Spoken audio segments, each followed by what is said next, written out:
पूर्णकुम्भां प्रसादावलम्बां प्रपुण्यावलम्बां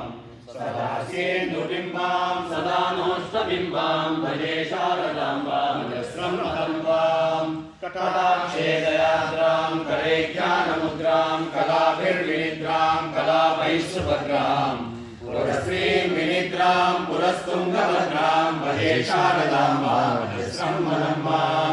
ललामां कपालां लसद्गानलोलां स्ववर्गैकपालां यशश्रीकपोलां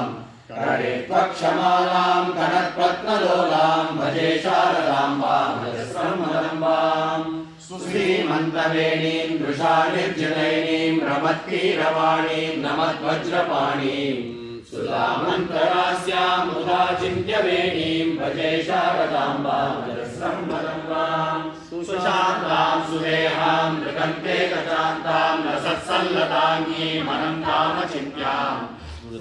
तापसैः सर्गपूर्वस्थितां तां भजे शारदाम्बां जस्रमदम्बां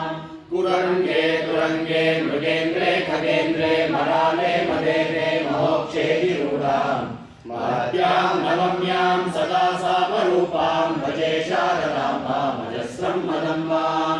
ज्वलत्कान्तिमण्डिं जगन्मोहनाङ्गीं भजन्मानसाम्बोधशुभ्रान्तभृङ्गीं